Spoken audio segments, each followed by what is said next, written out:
नमस्कार, खबर उत्तराखंड में आप सभी का स्वागत है। मैं हूं आपके साथ यशी शुक्ला। देहरादून से खबर, जहां पर देहरादून नगर निगम में टेंडर घोटाले पर आएगी रिपोर्ट। विकास कार्यों के टेंडर में गड़बड़ियों की जांच लगभग पूरी। महापौर कोटे से प्रस्तावित कार्यों की रिपोर्ट सौंपी जाएगी। जांच के दौरान कई प्रस्तावों में अनियमितताएं सामने आई हैं।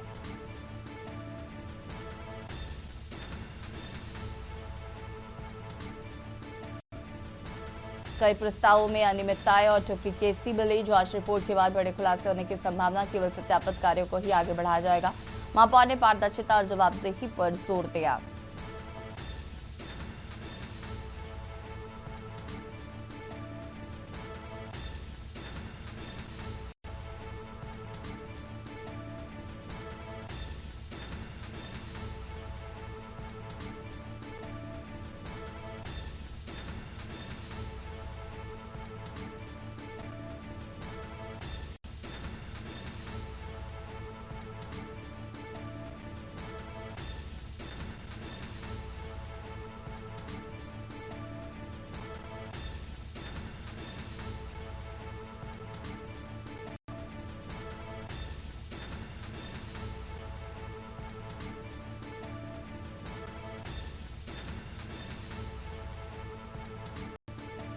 जांच रिपोर्ट के बाद बड़े खुलासे होने की संभावना।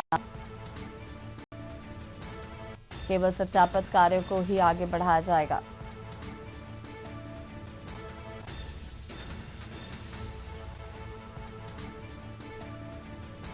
देहरादून नगर निगम में टेंडर घोटाले पर आएगी रिपोर्ट।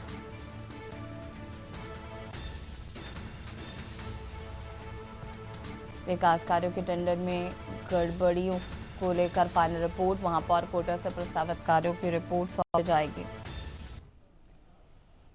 देहरादून नगर निगम बनाएगा 25 नए स्मार्ट वेंडिंग जोन। जरूरतमंदों को मिलेगा स्वरोजगार का अवसर। शहर की यातायात व्यवस्था सुधारने की तैयारी। देहरादून में करीब 15,000 ठेलियां संचालित, इनमें से सिर्फ 1800 ठेलियां ही लाइसेंसी।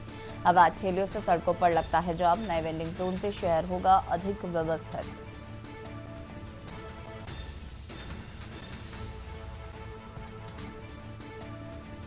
देहरादून में करीब 15,000 ठेलियां संचालित।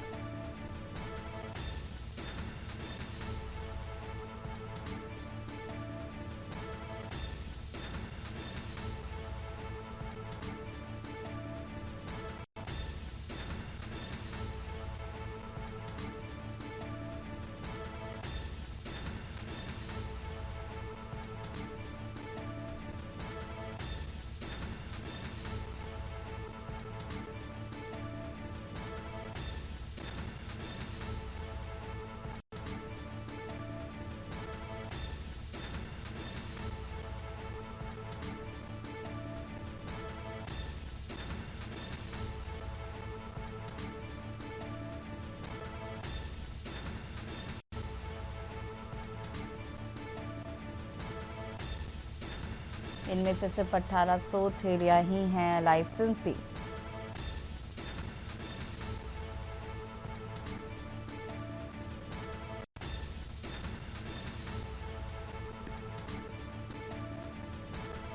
नए वेंडिंग जोन। देहरादून नगर निगम बनाएगा 25 नए स्मार्ट वेंडिंग जोन। जरूरतमंदों को मिलेगा स्वरोजगार का अवसर। शहर की यातायात व्यवस्था सुधारने की तैयारी।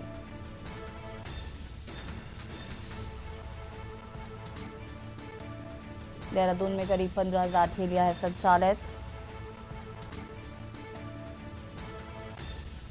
इनमें से सिर्फ 1800 ठेलियां ही हैं लाइसेंसी।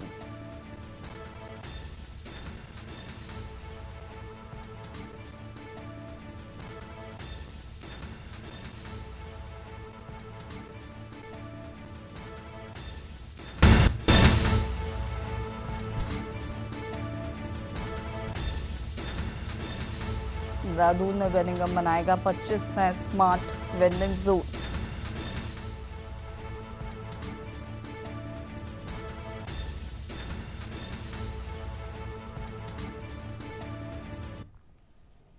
देहरादून से खबर जहां पर डीएम सविन बंसल ने जारी किया आदेश। 31 जनवरी तक स्कूलों के समय में बदलाव रहेगा। सुबह 8:30 बजे से पहले नहीं खुलेंगे स्कूल। शासकीय अशासकीय स्कूलों के लिए आदेश जारी।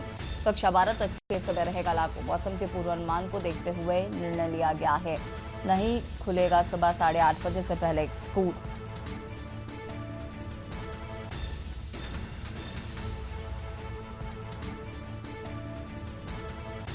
सुबह 8:30 से पहले नहीं खुलेंगे स्कूल।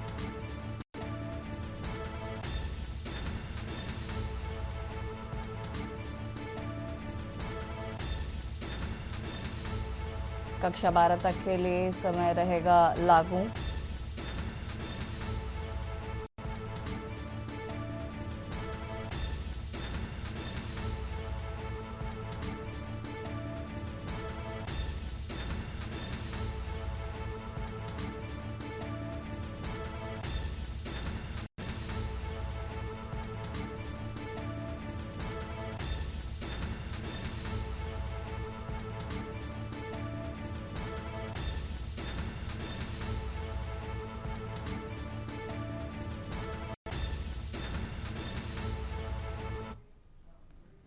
और यहाँ रुकेंगे छोटे से ब्रेक के लिए, जो हाजिर होते हैं।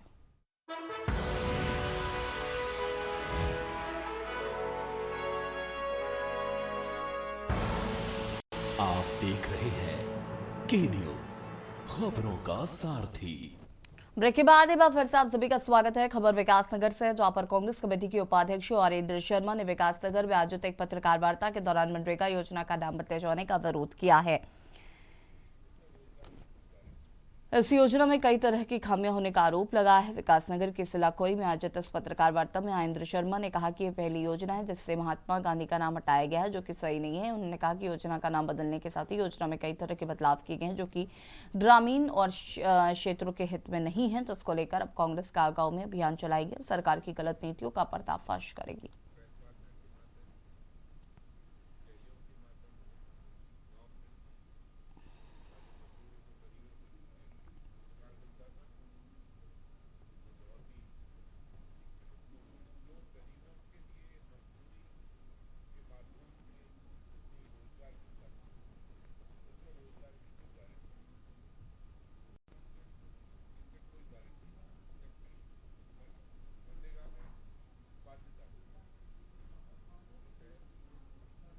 देखिए, आज जिस तरीके से महात्मा गांधी का नाम मिटाया जा रहा है, आज जो मनरेगा जो ग्रामीण क्षेत्रों में रोजगार देती थी गरीबों के मजदूरों के लिए, उसका नाम बदलकर बीबी जी राम जी किया गया है। और मनरेगा जैसी योजना जिसमें रोजगार की 100% गारंटी थी मजदूर के लिए, उसका नामकरण बदल दिया। महात्मा गांधी का नाम मिटाने की कोशिश की जा रही है। और अब जो है योजना, पहले ग्राम सभाएं अपनी योजनाएं बना सकते थे, अब इसमें बहुत सारी अधिकतर योजनाएं केंद्र द्वारा भेजी जाएंगी। और यहाँ रुकेंगे छोटे से ब्रेक के लिए, जो हाजिर होते हैं।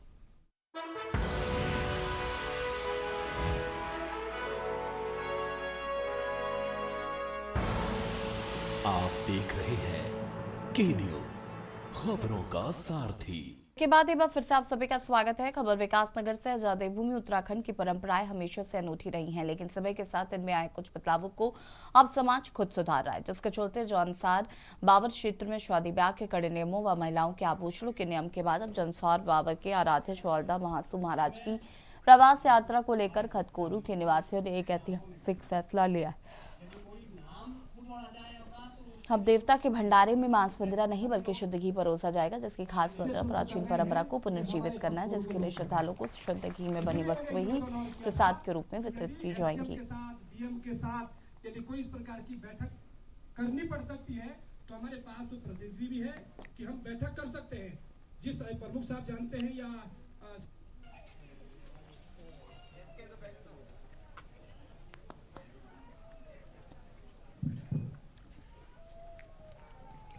श्री चावला महाराज की, सत्तरधारी महाराज की। सिंह जी, आपने बहुत अच्छा प्रश्न पूछा है। ये हमारे 12 खत की मीटिंग में तय हुआ। हम लोगों ने 12 खत की मीटिंग में ये प्रस्ताव रखा कि धार्मिक कार्यों में हजारों की संख्या में लोग आते हैं, पूरे प्रदेश से आते हैं और उसमें मांस मदिरा परोसा जाता था। तो बाराखतों ने ये निर्णय लिया है कि ये चीज़ ठीक नहीं है, गंदी चीज़, और इसको बंद करा करके बाराखतों ने ये निर्णय लिया है कि अब चालदा महाराज के जागरण में जब महाराज का कार्यक्रम होगा उस समय मांस मदिरा न परोस करके पवित्र चीज़ घी, शुद्ध घी में जो प्रसाद बनेगा और थालियों में भी घी का परोसना जरूरी कर दिया है। जौनसार बावर का एक खत कोरू ऐसी पट्टी है जहां पर दोहा गांव से चालदा महाराज का प्रवास होना है। इसको लेकर के खत ने एक मीटिंग की और खत में तय किया कि जब चालदा महाराज जौनसार में कहीं भी प्रवास करते हैं तो उस दौरान कहीं ना कहीं जब हम श्रद्धालु आते हैं तो उन श्रद्धालुओं को भोजन की व्यवस्था, भंडारे की व्यवस्था में जहाँ एक मांस मदिरा परोसा जाता था, तो खत के लोगों ने ये निर्णय लिया है। पहले 12 खतों की एक मीटिंग हुई, उसके बाद खत कोरू के लोगों ने निर्णय लिया कि इस बार हम कोई मांस मदिरा, जो हमारा भंडारा बनता है उस पर कोई मांस मदिरा नहीं होगा, बल्कि जो प्रसाद बनेगा वो भी शुद्ध गाय के घी में बनेगा। और जो लोग वहाँ आएंगे बाहर से लोग, उनके लिए भी भंडारे के साथ साथ घी परोसा जाएगा। हल्द्वानी में भीमताल में गाजियाबाद के 26 पर्यटक छात्रों से भरी एक टेम्पो ट्रैवलर खाई में जा गिरे। स्थानीय लोगों के साथ पुलिस ने ह्यूमन चेन बनाकर सफल रेस्क्यू किया है। भीमताल के बोरांगकुंड गांव के समीप राष्ट्रीय राजमार्ग पे एक एनसीआर में आया एक टेम्पो ट्रैवलर अनियंत्रित होकर खाई में गिर गया। दुर्घटना के बाद राहगीरों स्थानीय लोगों ने चीख पुकार सुनकर पुलिस को जानकारी दी, जिसके बाद भीमताल पुलिस से मौके पर रेस्क्यू ऑपरेशन चलाई। मुश्किल भरा रेस्क्यू अभियान चलाकर लंबी के घायलों को सड़क पर लाए लोगों ने रेस्क्यू ऑपरेशन टीम का साथ देते हुए ह्यूमन चेन बनाई और कठिन काम को काफी हद तक सरल कर दिया।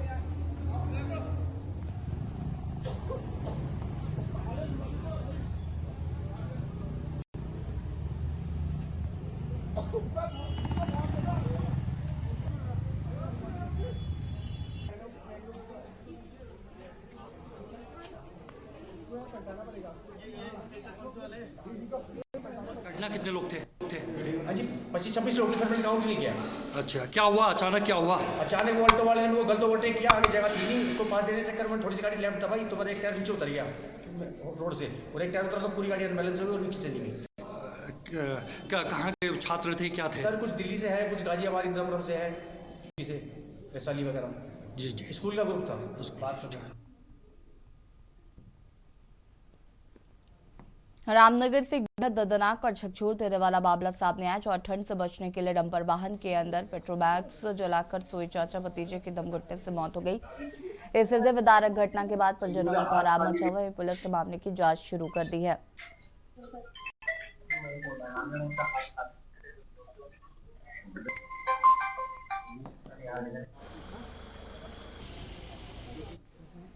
ये हुआ, ये जो सिलेंडर होता है, जो क्या कह रहे हैं, तापने वाला, जाने वाला हो, उस पर तापने वाली चिमनी लग रही थी, तो वो चल रही थी गाड़ी में। मतलब मैं भी बैठ कर आया गाड़ी में, वैसे जब गाड़ी भर कर आई थी करेसर से, तो उनके द्वारा मैं भी बैठ कर आया करीब 5 बजे।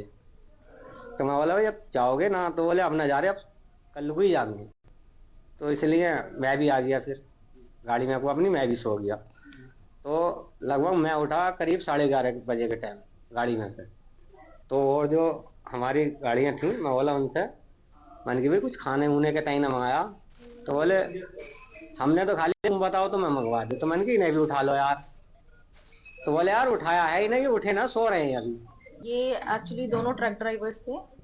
ये लोग अपने ट्रक में एक्चुअली पूरे शीशे विशे बंद करके वो पेट्रोमैक्स, उस वजह से इनकी उसी वक्त कुछ घंटे पहले सुबह के टाइम पे डेथ हो गई है, और ये ब्रॉड डेड हमारे पास आए हुए हैं।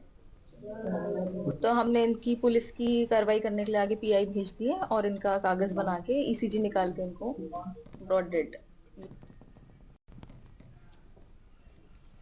पौड़ी में अंकिता भंडारी हत्याकांड प्रकरण में न्याय की मांग को लेकर सामाजिक और राजनीतिक संगठनों के साथ बाजार बंद के आह्वान पर कांग्रेस से समर्थन जताते हुए कलेक्ट्रेट परिसर के समीप हिमवती नंदन बरगुड़ा मूर्ति स्थल पर सांकेतिक धरना प्रदर्शन किया तथा प्रकरण की सीबीआई जांच को निष्पक्ष और पारदर्शी तरीके से संपादित करने की मांग उठाई है।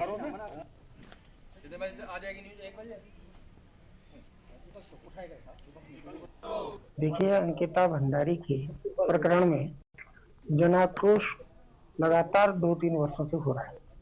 जब से ये कांड हुआ है तब से जनता आक्रोशित है, और एक बार नहीं, पार्टी लाइन से हट करके भी सबने इस पे मांग की है कि इसकी जो न्यायिक प्रक्रिया है उसके अधीन उस बेटी को न्याय दिया जाए।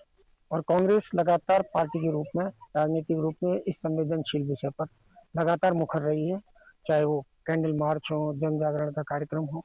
और आपने देखा होगा कि ये जन भावना के अनुकूल अंततः जो मांग थी कि सीबीआई की जांच इसमें की जाए, जिससे कि दोषी व्यक्ति जो हैं उनको उनके अपराध के लिए आपराधिक कृत्य के लिए सजा दी जा सके। ट्रायल कोर्ट में साफ जाहिर हो चुका है कि स्थानीय विधायक और वहां के तत्कालीन जो एसडीएम थे उन्होंने जेसीबी चालक को वापस बुलाया और प्रथम दृष्टया उन्होंने जो है रिजॉर्ट का जो है फाटक तोड़ा, उसकी दीवार तोड़ी और उसके बाद वो हरिद्वार की तरफ चला गया था। उसे पुनः बुलाया गया, उसके बाद उससे वो कमरा तहस-नहस कराया गया। तो साक्ष्य मिटाना भी एक बहुत बड़ा जुर्म है, बहुत बड़ा क्राइम है। उसके बारे में जो है जनता की यही राय है कि स्थानीय विधायक से भी जो है पूछताछ होनी चाहिए, स्थानीय विधायक को भी गिरफ्तार किया जाना चाहिए, उनसे पूछताछ होनी चाहिए। ठीक है, वो समाज सेवा के लिए वो जो है विधानसभा की प्रथम व्यक्ति हैं, लेकिन जो है उनको भी जो है इस जांच में जो है संदिग्ध पाया गया है। और खबर उत्तराखंड में फिलहाल इतना ही। देखते रहिए K-News 1। नमस्कार।